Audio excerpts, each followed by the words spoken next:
Amém. Eu queria compartilhar com vocês sobre como é que nós entramos no nosso destino. Porque a grande verdade é que há muita gente que não consegue entrar no destino. A gente que entra no destino pela metade, entra um pouquinho no destino. A gente que entra um pouco mais no destino e a gente que não entra nada no destino. E vocês sabem que quem não entra absolutamente nada no seu destino, o lugar não é o céu. É por isso que existe o inferno, para aquelas pessoas que não conseguiram tocar no seu destino, entrar no seu destino. Nós começamos a entrar no nosso destino quando uma coisa acontece com a gente. Nós nascemos de novo. Nós fomos criados com um propósito, com um destino, mas o início do cumprimento do nosso destino é uma coisa chamada novo nascimento. Nós temos que nascer de novo. A Bíblia diz que se alguém não nasce de novo, não pode primeiro ver o reino de Deus. Segundo, não pode entrar no reino de Deus. Então o teu destino é um reino, e não é o reino dessa terra. É um reino muito mais importante, mais poderoso do que o reino dessa terra. Nós vamos dar uma olhadinha na vida de Moisés, porque se teve alguém que teve um destino assim meio atribulado, esse foi Moisés. Mas se teve alguém que entrou no seu destino, esse foi o Moisés. Amém? Então nós que às vezes temos assim esse balanço, o nosso barquinho balança, né, nas tempestades, nós então podemos aprender muito com Moisés. Nós vamos ver alguns princípios bíblicos na vida de Moisés que nos vão trazer algum entendimento para nós sobre como ele entrou no destino e como nós entramos no destino. Irmãos, essa palavra aqui que nós vamos estudar hoje, ela é uma palavra que tem os princípios de Deus. Princípio é um negócio que não muda. Servia para Moisés e é o mesmo para mim. Não muda, é o mesmo para você. Então nós vamos ver algumas coisas sobre o nosso destino. A primeira coisa que eu quero falar com vocês, o nosso grande título de como entrar no nosso destino, da nossa palavra de hoje, é que o meu destino não é uma fatalidade. Tem muita gente que confunde as coisas, confunde o que Deus está fazendo com uma fatalidade. Isto é, pensa que o que Deus está fazendo é uma coisa que você não pode evitar. Toda coisa que você não pode evitar se chama fatalidade. Então, existem alguns ditados que nós entendemos que estão correntes do nosso meio, que mostram essa ideia de fatalidade. Por exemplo, nós os cristãos muitas vezes dizemos assim: ei, se você não vem pelo amor, você vem pela dor. Já ouviram isso? Isso é fatalidade, gente. Então, quer dizer, você não tem escape, você tem que... Deus destinou você de tal maneira que você não tem escolha.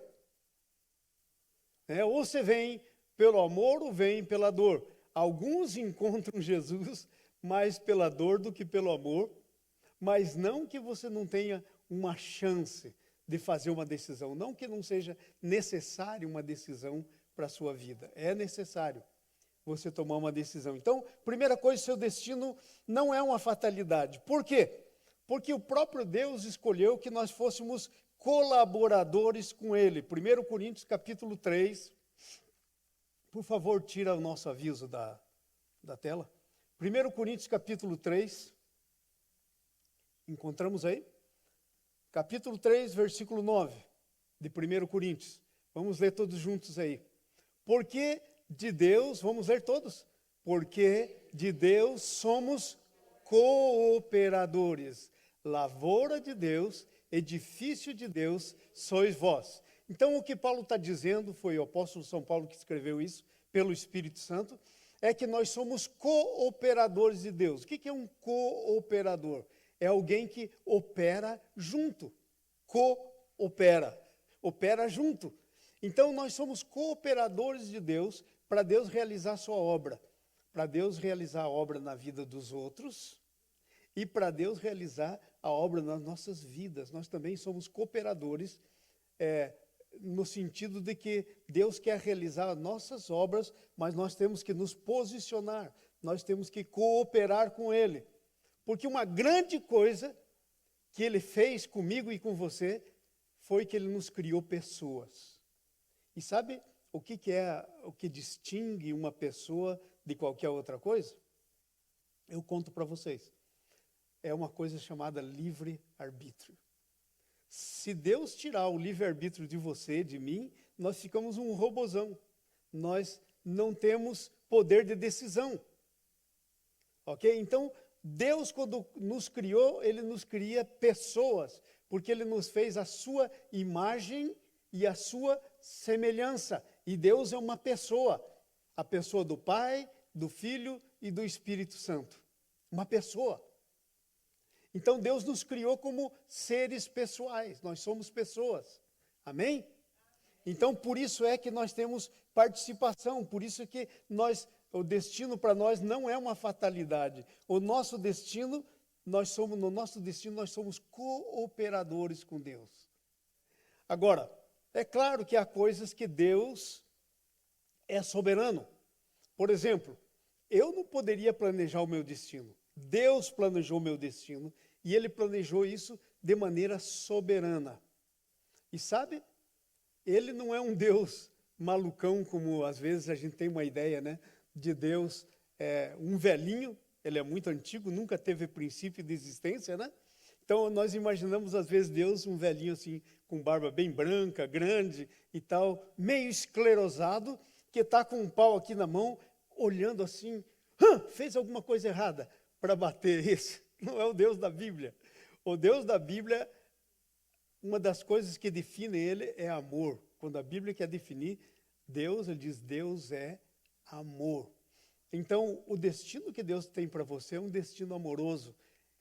Em outras palavras, a melhor coisa que podia haver para a tua vida. O destino de Deus para a tua vida é a melhor coisa que poderia haver para a sua vida. Às vezes nós entramos numa bobagem na vida que nós queremos que na nossa vida se cumpra o que nós queremos. Mas eu nunca vou poder querer melhor do que Deus. Porque eu nunca vou poder amar mais do que Deus. Então, o nosso destino, nós somos cooperadores. E o nosso destino é uma questão que depende de onde viemos e para onde vamos. Sabe, destino tem um ponto de partida e tem um ponto de chegada. Sem isso, não tem um destino. Sem um ponto de partida e um ponto de chegada, não há um destino. Então, quando nós nem a vimos ainda, Deus, na sua mente, no seu coração, pensou em nós. Então, nós tivemos um ponto de início, um ponto de partida, e Ele pensou em nós com um propósito. E o propósito pelo qual Ele pensou em nós, e Ele nos criou, nos fez, foi para que nós fôssemos muitos filhos de uma grande família de Deus.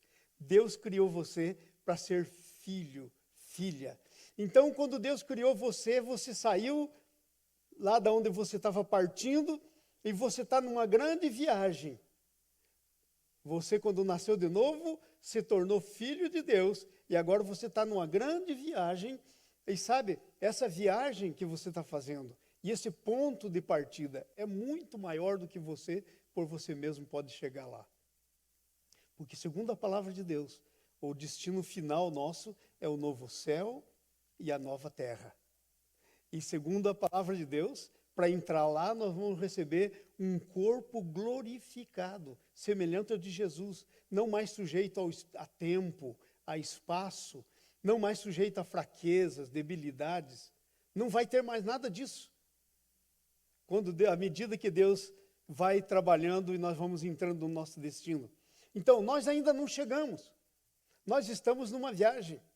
E interessante é que no Velho Testamento ele tem muitos símbolos. Então, um dos símbolos da vida cristã era a saída do povo de Israel do Egito. Estavam escravos lá do faraó, construindo cidades amassando barro com seus próprios pés, escravos até o último. Aí Deus os libertou, mandou 10 pragas e o tirou e os levou por caminhos que eram impossíveis. Nós não poderíamos andar pelos caminhos que Deus tem para nós, porque eles para nós muitas vezes são impossíveis. Por exemplo, tinha um mar na frente deles e tinha um exército atrás querendo matá-los. Então a Bíblia nos diz que Deus abriu o mar, e eles passaram a pé enxuto, mas quando os inimigos entraram, Deus fechou o mar e eles morreram. Aí eles começam a andar num deserto que não tem água. Daí a Bíblia nos diz que Deus providenciou uma rocha, que era uma rocha meio semovente, né? Se movia. Aonde eles iam, essa rocha ia também. E a Bíblia diz lá em 1 Coríntios, capítulo 10, que essa rocha era Cristo. E eles estavam naquele deserto árido, onde não existia água, mas aquela rocha dava água para eles. Era uma coisa impossível para eles. Mas também aquele deserto terrível, frio durante a noite, de congelar. Então Deus colocava 2 pilares de fogo durante a noite para aquecê-los. E durante o dia aquele negócio de torrar o coco, como a gente diz, né? Então Deus punha uma nuvem sobre eles. Mas eles tinham uma decisão. A nuvem se movia, e se a nuvem se movia, eles não se moviam para continuar debaixo da nuvem, então eles iam ficar com o sol na cabeça, eles iam torrar a sua cabeça. Então essa é a parte nossa que nós temos que fazer. Nos movermos quando Deus se move, porque nós somos cooperadores. E o destino nosso depende de onde viemos e para onde vamos. E esse destino nosso, irmãos, é muito maior do que nós. Às vezes nós pensamos que nós podemos construir um destino para nós. Podemos sim, mas ele vai ser tão pequeno e vai terminar tão mal.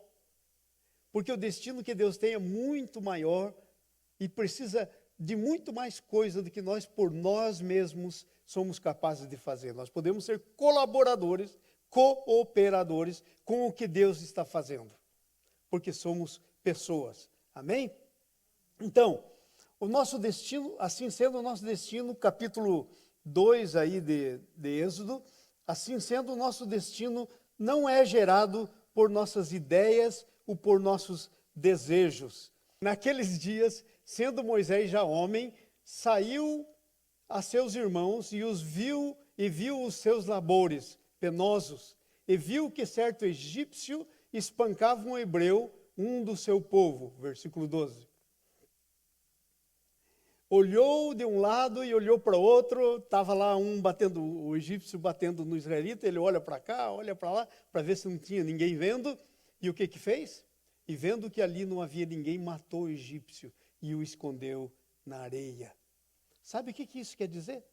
Isso quer dizer que o Moisés estava começando a pensar que ele podia construir um destino para ele mesmo, ou pelo menos ele podia cumprir o destino de Deus por ele mesmo. Moisés, de alguma forma, lá no seu espírito, ele sabia, ele tinha certeza que o destino de Deus para a vida dele é que ele fosse o libertador de Israel. Ele sabia disso. Então, quando ele ficou já maduro, já homem, ele saiu para dar uma olhadinha no povo dele, e ele vê isso acontecendo, e ele toma a primeira iniciativa. Ele pensa, então, que o povo vai entender, que as pessoas vão entender, que ele poderia ser o libertador. Mas o que foi que aconteceu? No dia seguinte, tinha 2 irmãos brigando, 2 judeus brigando. E aí ele foi a separar. E quando ele matou o egípcio, ele pensou que ninguém estava vendo. E aí um disse para o outro, escuta, você quer fazer com a gente o que você fez com o egípcio? Aí o Moisés teve um medo terrível e fugiu para o deserto. Saiu fugido dali. Então, o nosso destino é isso que nós estamos dizendo. Não é gerado por nossas ideias e nem nossos desejos. Porque os pensamentos de Deus para nós, diz a Bíblia, são mais altos que os nossos pensamentos. Os caminhos de Deus são mais altos que os nossos caminhos. Então é por isso que o nosso destino não pode sair da gente mesmo. O nosso destino veio de Deus. E nós estamos andando no destino de Deus para a nossa vida e podemos ser colaboradores, porque temos que nos posicionar, mas não podemos construir um destino para nós mesmos. Amém? Segunda coisa, o nosso destino não é realizado pela nossa capacidade natural. Atos capítulo, versículo 20 até o 22. Veja o que diz o versículo 20. E a nossa declaração aqui é essa. O nosso destino não é realizado pela nossa capacidade natural. Por esse tempo, nasceu Moisés, que era formoso aos olhos de Deus. Deus tinha um plano para ele. Assim como você nasceu, quando você nasceu, Deus olhou para você e você era formoso aos olhos dele. Deus tem um destino para você. Então Moisés era formoso aos olhos de Deus. Por 3 meses ele foi mantido em casa de seu pai. Por quê? Porque a ordem do faraó era matar todos os meninos que nascessem, para que os judeus não crescessem em número de homens e se rebelassem contra o Egito e saíssem de lá. Entenderam? Versículo 21. E quando foi exposto, 3 meses, o menino começou a chorar muito alto, aquele negócio todo, e descobriu o menino, a filha do faraó o recolheu como seu próprio filho. Então veja, a mãe dele resolveu, nós conhecemos a história, fazer uma jangadinha de junco, e betumar, fazer com betume, calafetar essa jangadinha. E aí, a Bíblia nos diz que ela soltou essa jangadinha no Nilo, crendo que o que Deus tinha, e sabe, o Nilo era conhecido como o rio que tinha aqueles crocodilos enormes, tinha muito crocodilo nas beiradas. Então ela resolveu soltar aquela jangadinha, crendo que Deus era mais poderoso do que tudo e ia levar o seu filho num bom termo. E a jangadinha parou onde estava a filha do faraó tomando banho com as suas servas. E ela adotou Moisés. O Moisés foi para dentro do palácio, foi criado nas melhores condições do palácio, no melhor estudo do palácio, e foi ensinado nas melhores artes. É como se ele fosse para Harvard hoje, para fazer lá o seu doutorado. E então ele cresceu lá. Agora veja o próximo. Moisés foi educado em toda a ciência dos egípcios e era poderoso em palavras e obras. Mas o nosso destino não depende da nossa capacidade natural. Moisés estava pronto e disse, eu vou ser o libertador. E sabe o que aconteceu? Ele viu o egípcio batendo no seu irmão. Matou o egípcio pensando que todo mundo ia entender que ele seria o libertador. Aí 2 israelitas brigando, deduraram ele. Ele falou, agora vai chegar até o faraó. E ele se mandou e foi para o deserto. Agora aqui eu quero dizer uma coisa muito importante para vocês. Se dependesse só da minha pessoa, só da sua pessoa, para a gente entrar no destino, e não tivesse um Deus que tivesse um plano para nós, e que nos ajudasse, ainda quando não temos conhecimento, ainda quando fazemos bobagem, quando estamos aí fazendo coisa que não tem nada a ver do jeito de Deus, se não houvesse um Deus que nos ajudasse nessas horas, nós nunca entraríamos no nosso destino. E sabe, Deus transforma aquelas coisas que não são boas para nosso favor. Tem um versículo na Bíblia que diz assim, que todas as coisas contribuem para o bem dos que amam a Deus e são chamados segundo o seu propósito. Aí temos Moisés. Então Moisés foge para o deserto. Mas deserto era algo que estava no plano de Deus para Moisés. Era algo que Deus ia usar para a vida do Moisés, para treinar o Moisés. Amém? Então, nosso destino é uma questão, depende de onde nós viemos e para onde vamos. Se você pensar só nessa terra, você está abortando o seu destino. Porque Deus tem muito mais para você. Destino não é gerado por nossas ideias, os desejos. Se você não consultar o teu Deus para saber qual é o destino que Ele tem para você e se alinhar com Ele, não vai dar em nada. Nosso destino não é realizado pela nossa capacidade natural. Vejam Moisés. Moisés foi educado na maior ciência do Egito. E aí o que foi que aconteceu? Ele ficou 40 anos no deserto, disse que era poderoso em palavras. Depois de 40 anos no deserto, atrás das ovelhas, ele já não sabia mais nem falar. Quando Deus aparece para ele e disse, vou mandar você, ele falou, mas eu não sei falar. Aí teve que Deus arranjar o irmão dele, Arão, para falar por ele. Então, Deus estava muito além das possibilidades do Moisés. E as possibilidades do Moisés não poderiam, de maneira nenhuma, cumprir o destino que Deus tinha para ele, fora do propósito de Deus, fora da ajuda de Deus. Então, eu quero dizer isso para vocês de maneira bem clara. Deus tem um destino para você. Você não tem condição de, por você mesmo, pelos seus próprios meios, forças, sabedoria, o que seja, de entrar nesse destino. Mas tem um Deus que você é cooperador com Ele. Tudo que Deus quer que você faça é coopere com Ele. Isto é, opere junto. Cooperar quer dizer operar junto. Tudo que Deus quer é isso. Que você faça é isso. É que Deus quer fazer um trabalho e que você venha e ajude nesse trabalho. E se submeta ao que Deus está fazendo e se alinhe com Deus no que Deus está fazendo, então o seu destino se cumpre. Amém? E isso é muito importante entendermos. Agora, como é que Deus nos lidera no nosso destino? Ele nos lidera no nosso destino por meio da sua palavra. Veja aí o que diz o Êxodo 3, versículo do 3 em diante.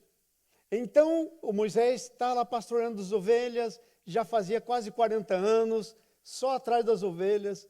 Não sei se ele já tinha aprendido a linguagem das ovelhas, mas ele tinha quase perdido a linguagem dos homens, né? Não sabia mais, não era mais erudito como era antes, quando saiu do palácio.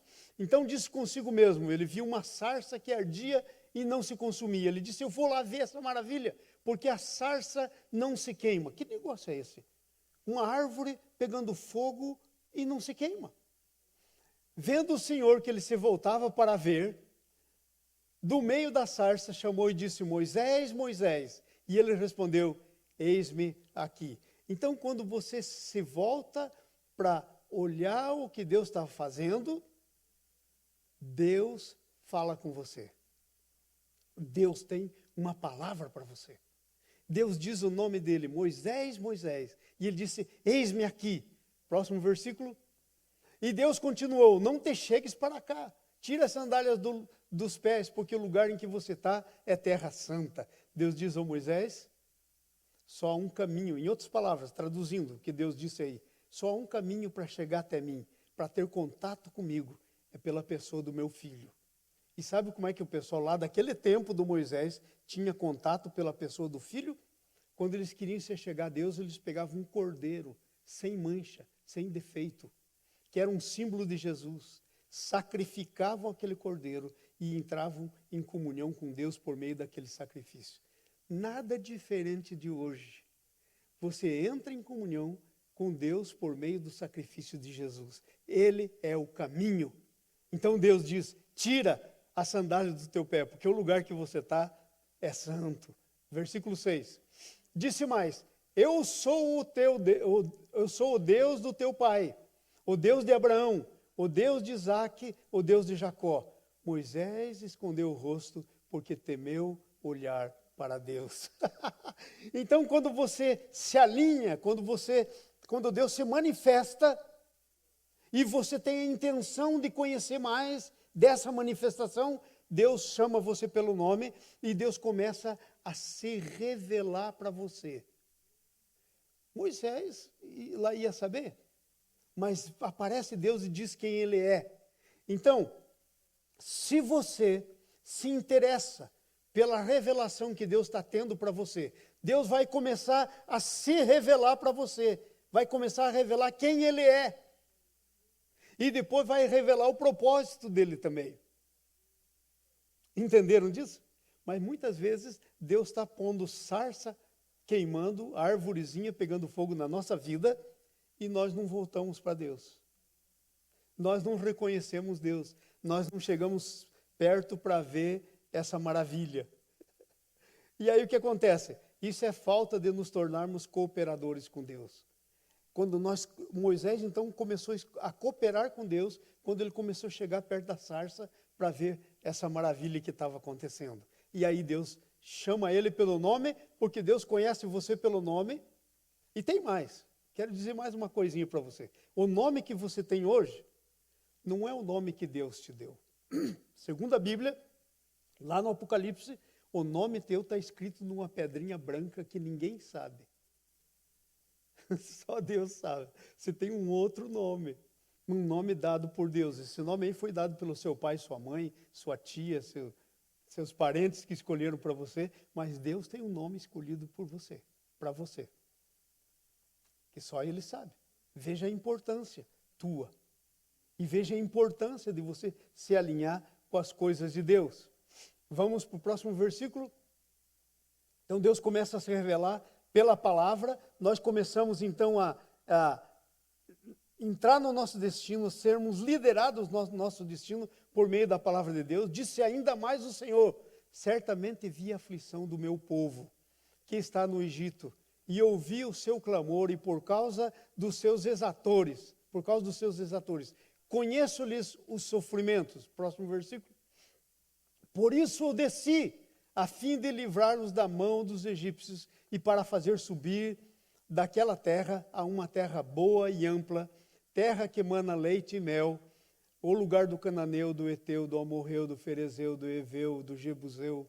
Próximo. Pois o clamor dos filhos de Israel chegou a mim, e também vejo a opressão com que os egípcios os estão oprimindo. Agora vem agora. Eis que te enviarei a Faraó, para que tires o meu povo, os filhos de Israel, do Egito. Uau! Primeiro ele conheceu a Deus, agora ele está começando a conhecer o seu destino. Tudo que aconteceu na vida dele tinha a ver com o destino dele.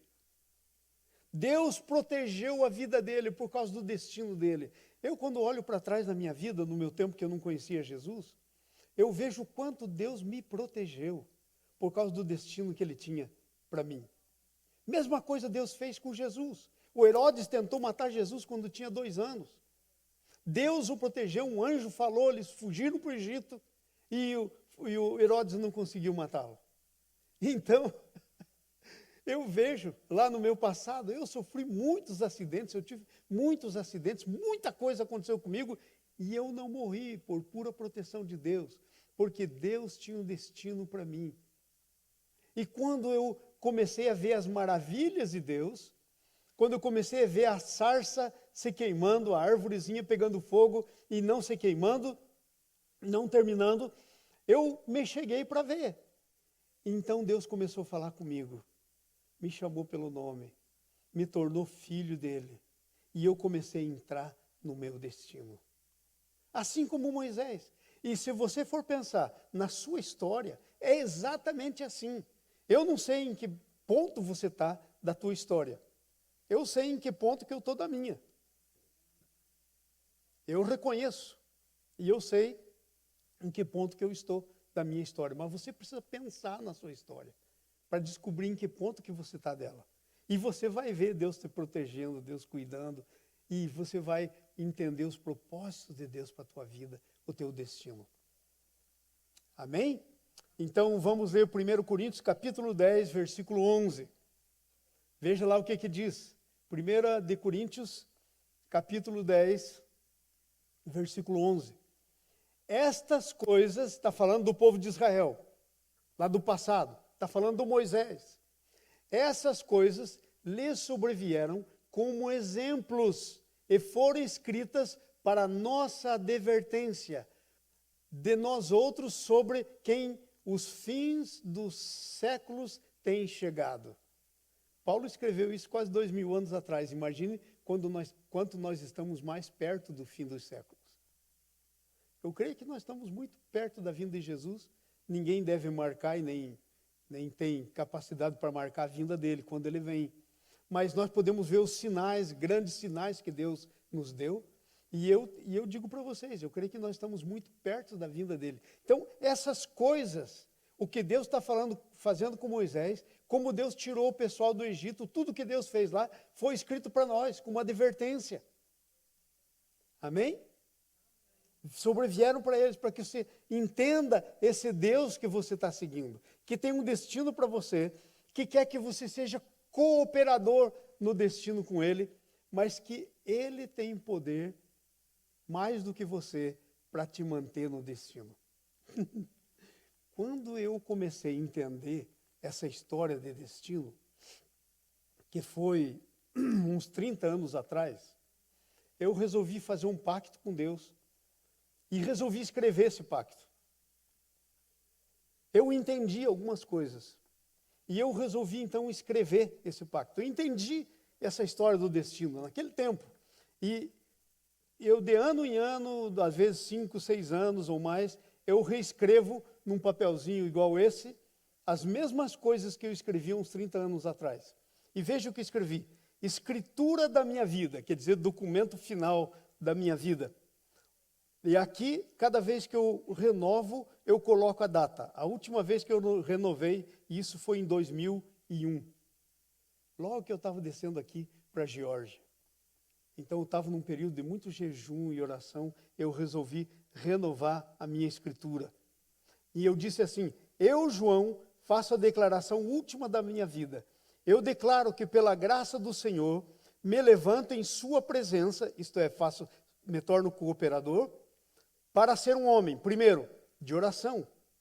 Daí eu escrevi, nisso eu oro, Senhor, não posso por mim mesmo, responde tu por mim. Então, primeira coisa, um homem de oração. Segunda coisa, um homem poderoso em palavras, milagres e vida. Nisso eu oro. Senhor, eu não posso por mim mesmo. Responde tu por mim. Livra-me do orgulho. Um homem sábio manifestando o fruto do Espírito Santo, em desviar-se do pecado e em fazer a tua vontade. Nisso eu oro, Senhor, eu não posso por mim mesmo. Responde tu por mim. Eu entendi que a única coisa que eu sou é cooperador de Deus. E isso eu guardo na minha Bíblia e eu leio de quando em quando, para não esquecer que eu não posso. E que se eu não me cuidar, eu vou me tornar muito orgulhoso, pensando que sou alguém. E aí eu vou perder. Porque a Bíblia diz que Deus resiste o soberbo, mas dá graça ao humilde. Então, eu leio isso de quando em quando. E isso é para mim um norte na minha vida. Amém? Se eu contasse para você todas as coisas que Deus já tem feito por meu intermédio, você ia dizer, uau, Deus tem curado cânceres. Deus tem feito milagres tremendos. Deus tem curado lepra. Agora nós estamos num tempo de Covid, pois bem, há tempos difíceis na vida da gente, como esse que nós estamos vivendo. E eu estava na Índia há 2 anos e meio atrás, mais ou menos. E aí eu estou lá pregando uma multidão, porque tem tanto indiano naquele país, né? É uma das maiores populações do mundo. E o país para você ter uma ideia de comparação, é a metade do Brasil. Tem 3.800.000 quilômetros quadrados, enquanto o Brasil tem 8 milhões de quilômetros quadrados. E o Brasil tem 300 milhões de habitantes, um pouco mais, talvez. E a Índia tem 1 bilhão e quase 300 milhões. Tremendo isso. Então eu estava lá, muita gente, todo mundo sentado no chão, né? Luz assim, piscando, porque era tudo com bateria, e eu falando para as pessoas, e de repente vem um grupo, e o pastor chega para mim e diz assim, olha, esse é um grupo que veio de uma aldeia de leprosos. Eles ficam retirados, e eles vieram aqui para ser curados. Eles creem que Deus pode curar. Eles viajaram, e ele disse lá, um monte de dia para chegarem até aqui, e eles estão vindo aqui para receber oração. Eu pensei, ai, Jesus da glória, e agora o que eu faço? Os camaradas vivem na vila de leprosos, porque, claro, essa lepra deles é contagiosa. Senão não estariam isolados numa vila de leprosos. E o que eu faço agora? E aí me veio 1 milhão de coisas pela cabeça. Vou orar, eu estava num palco 2 vezes mais alto que isso aqui. Eu falei, eles vão ficar embaixo, eu vou orar, né, por eles. Enquanto eu considerava o que fazer, Deus disse, você já pensou no que o meu filho fez? Aquele que vive em você? Os leprosos vieram até ele e ele tocou nos leprosos.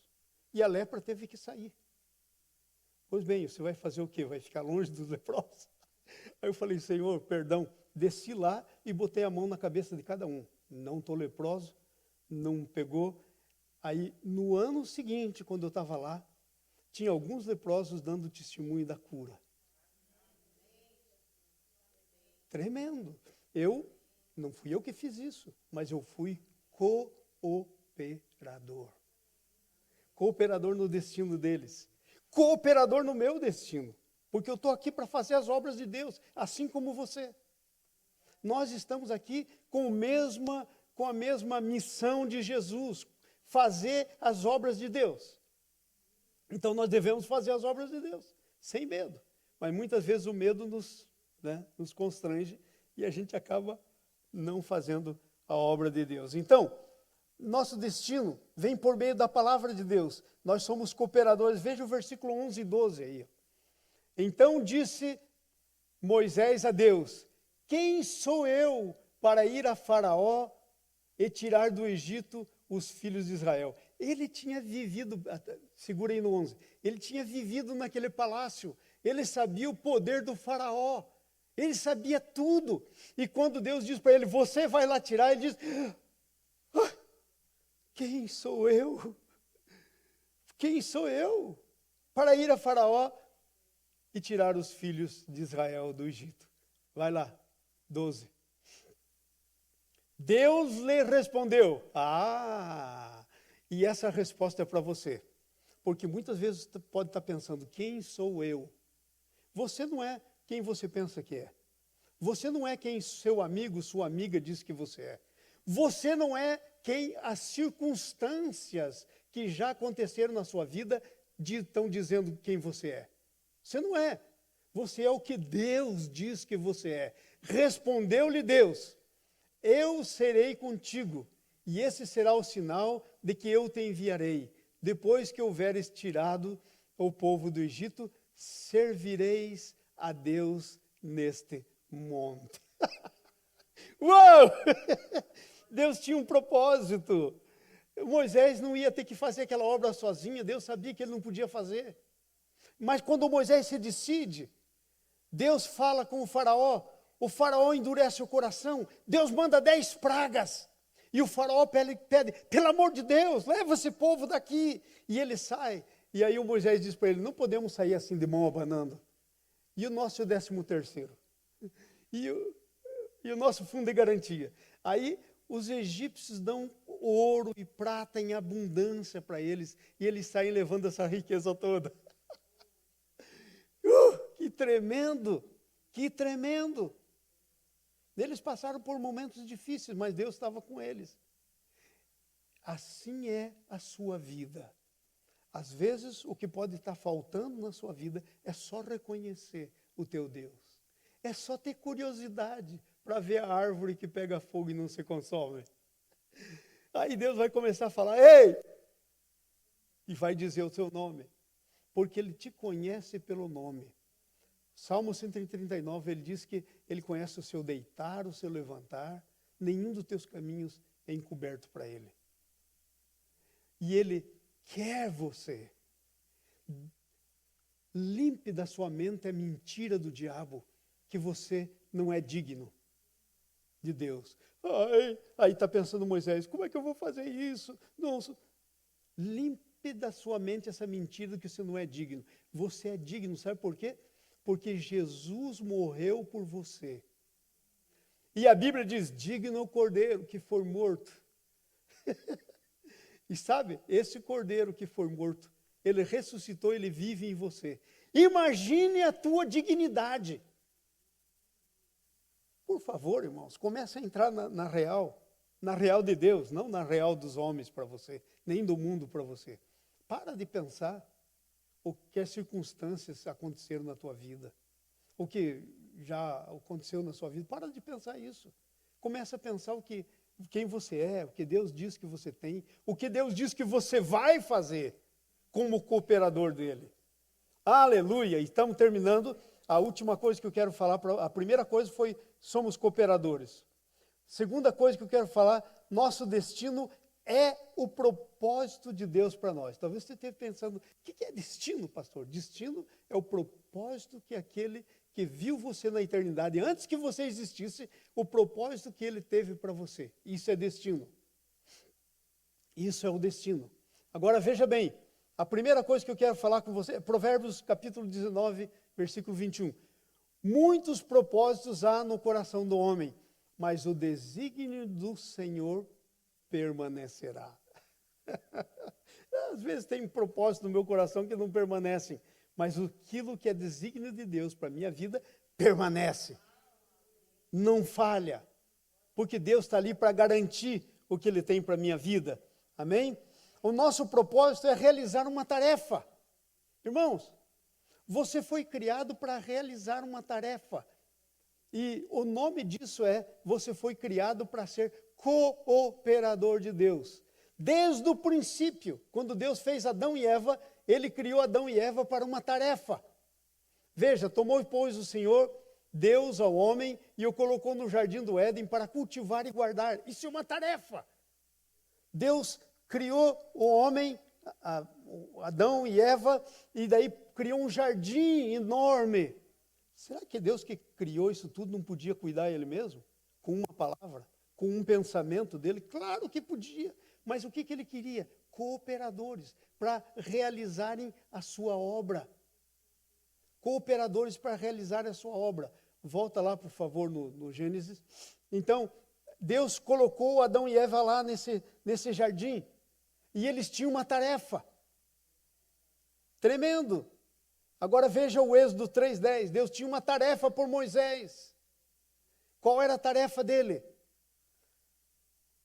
Vem agora, te enviarei a Faraó, para que tires o meu povo, os filhos de Israel, do Egito. Deus tem uma tarefa para você. Eu não sei qual é a tarefa que Deus tem para você. Mas eu sei qual que é a tarefa que Deus tem para mim. E quer saber da verdade? Eu confesso. Deus conhece. Por que eu não vou contar para você? Eu confesso. É difícil se manter na tarefa de Deus. Há muito barulho em nossa volta. Há muita coisa, há muita distração em nossa volta. Por exemplo, uma grande distração na minha vida, que eu luto constantemente, e graças a Deus, para aquela escritura que eu fiz da minha vida, Ele tem me mantido, é uma coisa chamada dinheiro. É uma coisa chamada dinheiro. Eu vou ser honesto com vocês, irmãos. Se eu quisesse fazer dinheiro nesse país, eu estava milionário. Mas eu decididamente não vou deixar o dinheiro entrar no meu coração. Não vou deixar. Agora mesmo, eu tenho testemunho aí, o Geraldo está ali para contar para vocês. Né, Geraldo? Agora mesmo, eu tenho um site de investimento e eu estava investindo nessa companhia que faz vacina para o Covid. E estava investindo numa chamada Moderna. E eu disse para o Geraldo, olha, esse negócio aqui vai passar dos 110. E eu comprei ela baixíssimo. Comprei ela quando ninguém acreditava, não é mesmo, Geraldo? Lá baixíssimo. E estou falando do Geraldo porque eu estou ajudando o Geraldo a aprender como fazer isso. Então, olha, aí quando chegou assim, eu falei, isso aqui vai, pum, porque está perto de sair essa vacina e esse negócio vai... Quando chegou no 105, eu disse, daqui eu não passo. Eu vou botar para vender no 105 e paro. Sabe quanto que está hoje? 127. Eu teria ganhado milhares e milhares e milhares de dólares se eu tenho deixado. Mas a minha decisão foi sair com 105 e eu sabia o que estava fazendo. Eu quis sair. Eu podia ter deixado lá. E eu digo para vocês, a gente tem que guardar o nosso coração. Porque tem muita coisa competindo para ter o nosso coração. Uma delas é dinheiro. Outra é conforto. Outra é desfrutar a vida. Para mim, eu resolvi fazer do desfrutar a minha vida Deus. Porque esse é o meu bem maior. É porque Deus me chamou. O que Deus te chamou, o seu destino, é o seu bem maior. Você precisa se conscientizar disso e entrar nisso. Porque não tem coisa melhor do que isso. Eu fico imaginando, e eu tenho certeza o que vai acontecer, quando eu tiver que ter o meu encontro com Jesus. Não sei quando vai ser, mas eu vou ter, você também. Como vai ser meu encontro com Ele? Porque não pense que ele não está vendo tudo que eu faço, tudo que eu já fiz. Ele está vendo tudo que você faz, tudo que já fez, como você orientou a tua vida, como você pôs a palavra de Deus para andar. Ele está vendo. Então eu fico imaginando o meu encontro com Jesus. Eu vou dizer para ele, Senhor, eis aqui os filhos que o Senhor queria ter na tua família. E eu tenho tanto filho gerado em Cristo Jesus. Tem pastores que eu ganhei, gente que não eram cristãos, que eu ganhei para Jesus, e de muitas nações. Tem pastores que estão aí pela África, tem um que está no Japão, tem outros que estão na Ásia. Tem um que eu ganhei para Jesus, que ele está numa tribo nômade, lá na Ásia, que anda com camelos. Ele tem 10 camelos. Casou com a filha do chefe da tribo.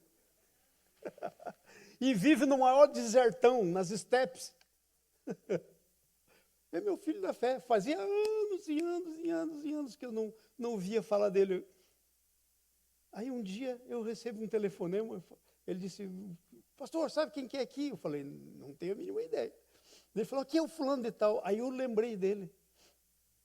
Ele falou, o que você está, perguntei, o que você está fazendo? Ele falou, eu estou aqui em tal lugar, assim. Nossa, como é que chegou aí? Deus me deu uma visão. E eu vim para cá. Eu falei, uau! E eu falei, o que você está fazendo aqui? Eu sou pastor da tribo. E eu falei, uau, e como você foi aceitado? Me aceitaram bem, eu até casei com a filha do chefe. Eu falei, e o que você faz aí nas horas vagas? Eu crio camelo, tenho 10 já. Então, eu quero chegar e apresentar esses filhos para Jesus. O que você vai apresentar para Jesus quando você chegar lá? O que você apresenta? Eu estou vivendo a minha vida assim, mas é importante a gente pensar nisso, né? Porque nós temos uma tarefa. Qual é a sua tarefa? Você tem uma tarefa. Qual é a sua tarefa? 3 semanas atrás eu estava falando com o Nick. O Nick é casado com a Silvinha. E o Nick foi alguém que eu fui na Bolívia e tinha tido em Santa Cruz do La Sierra, uma cidade muito baixa, vem das montanhas assim, o flood, né? Vem aquela água escorrendo das montanhas que, nossa, fica... E eles moravam, ele era viciado em crack, ficava debaixo de uma ponte com mais uns 10 ou 15 viciados em crack. E na semana que eu estava lá em Santa Cruz, tinha dado uma chuvarada e tinha morrido muita gente que estava embaixo daquela ponte, morreram todos os que estavam lá. E aí, fazia 2 semanas, eu resolvi ir conhecer o tal do lugar. Me deu assim um desejo no coração. E quando eu chego lá, tinha de novo, estava lotado o apartamento debaixo da ponte. E aí eu comecei a falar de Jesus para eles. O Nick aceitou Jesus. Nós tínhamos uma casa de recuperação em Santa Cruz de La Sierra. Peguei o Nick e levei para a casa de recuperação. O Nick se recuperou. Veio para Foz do Iguaçu, nós tínhamos um seminário em Foz do Iguaçu. O Nick estudou, se formou, é pastor. Irmãos, no seu destino há coisas maiores do que essas coisinhas pequenas, né? Há cachos de uva da videira para você colher. Amém? A nossa tarefa é realizar o propósito de Deus. O nosso propósito é uma tarefa, ok? E qual é a tarefa? Não é qualquer tarefa. Não é uma tarefa que eu decido. É uma tarefa que está dentro do propósito. A minha tarefa é realizar o propósito de Deus na minha vida. Amém? É realizar o propósito de Deus. Se você for dar uma olhadinha aí, no Gênesis 13, versículo 14 até o 16, veja aí, a tarefa é realizar o propósito de Deus. Disse o Senhor a Abraão, eis aqui, depois que Ló se separou dele, ergue os olhos e olha de onde está, para o norte, para o sul, para o oriente, para o ocidente, vai para frente. Porque toda essa terra que você vê, eu darei a você e a tua descendência para sempre. Detalhe, ele não tinha filhos. E a mulher era estéril. Vai lá. Farei a tua descendência como o pó da terra, de maneira que se alguém puder contar o pó da terra, então também contará a sua descendência. uma tarefa: possuir a terra, gerar uma descendência. E sabe, foi daí que saiu Jesus. Jesus vem dessa linha. Veja que coisa tremenda. Não era à toa que Deus considerava o Abraão um amigo dele. Tremendo. Tremendo. Então Deus tem uma tarefa para você, que Ele honra.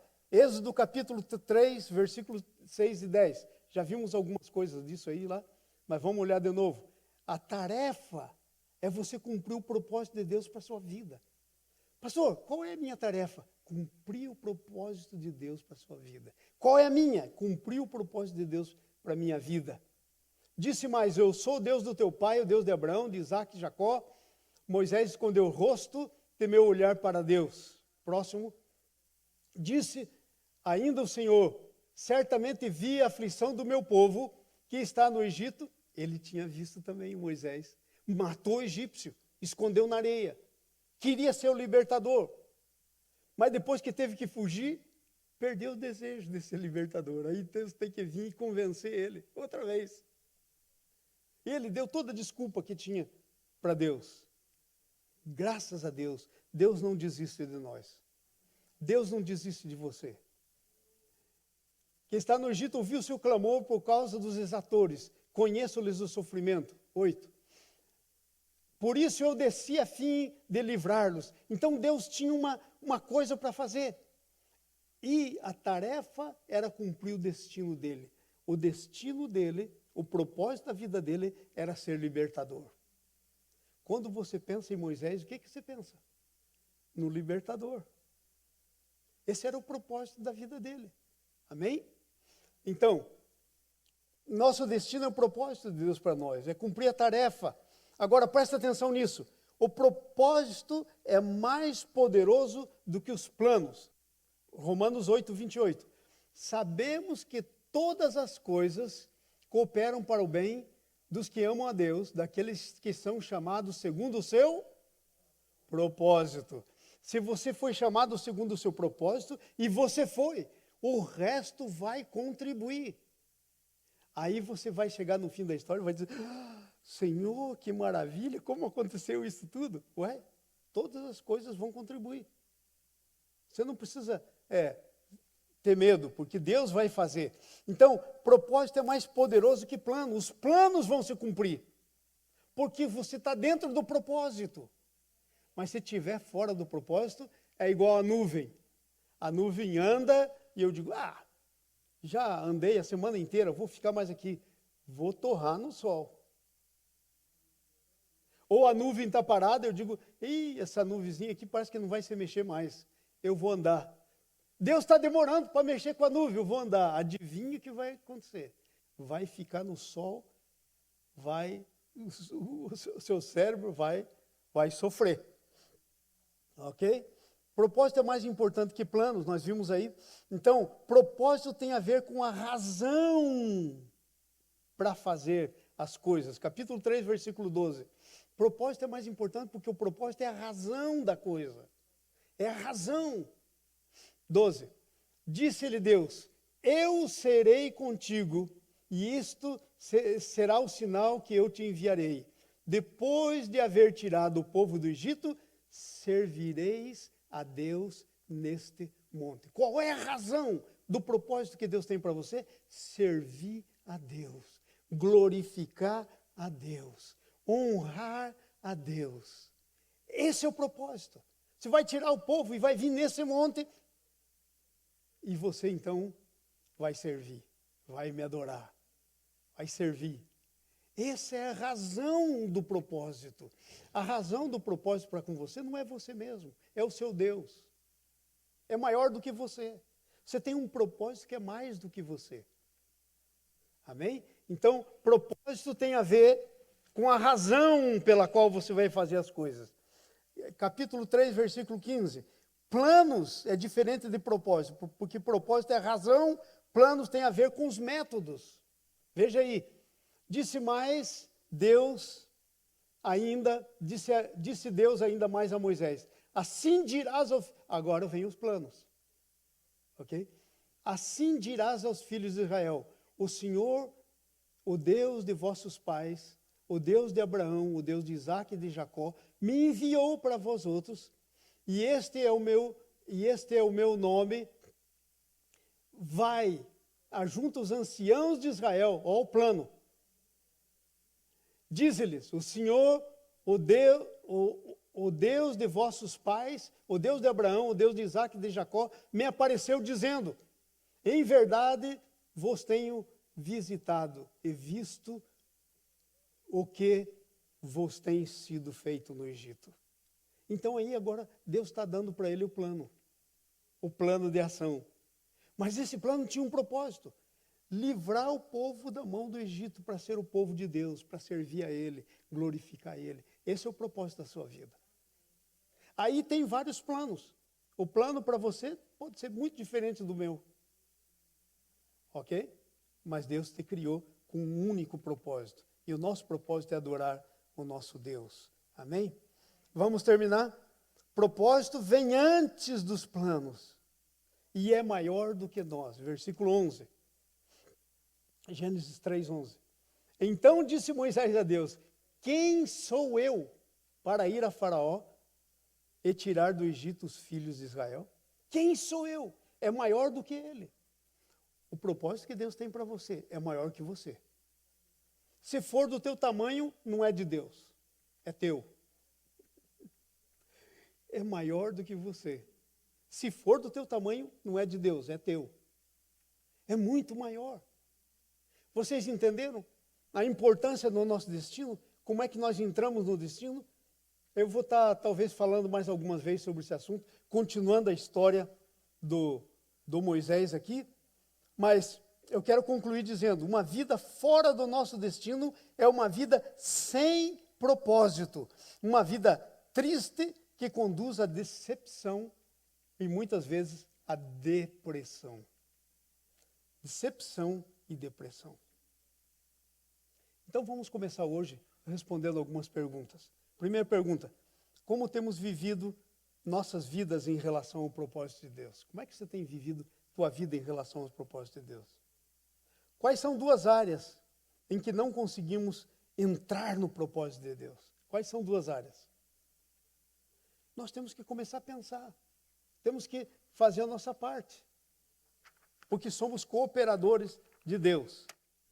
Então eu queria perguntar para você, se Deus tocou no seu coração assim como no meu, você não quer refazer o teu relacionamento com Deus? Ou melhorar o teu relacionamento com Deus? Ou perguntar para Deus, Senhor, e o meu propósito?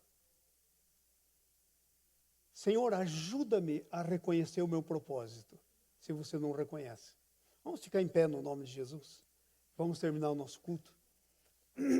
Mas vamos terminar de maneira gloriosa. Vamos terminar perguntando para Deus, se você não sabe. Se você já sabe, amém. Aí se você não sabe, vamos terminar perguntando, Senhor, eu sei que tem um propósito para mim, mas eu ainda não conheço. Eu quero conhecer. Senhor, em nome de Jesus, eu quero apresentar teus filhos e filhas, Senhor. Nós falamos hoje sobre o nosso destino, que é, na verdade, o teu propósito para nossas vidas. Senhor, agora em nome de Jesus, você tem algum dos meus irmãos ou irmãs que está meio igual mosca tonta, Senhor, se batendo de um lado para o outro. Senhor, não fomos criados para isso. Senhor, nós fomos criados para andar na direção tua. Nós sabemos de onde saímos e sabemos para onde vamos. Mas nesse inteirinho, Senhor, há um propósito teu para a nossa vida. E esse propósito é crescer na estatura de Jesus, é realizar as obras de Jesus. Senhor, fomos criados com uma missão. Senhor, tu tens uma missão para todos aqui. Ninguém que está aqui deixa de ter uma missão. Senhor, agora no nome de Jesus eu oro. Fala com teus filhos e filhas. Fala com eles, Senhor, em nome de Jesus.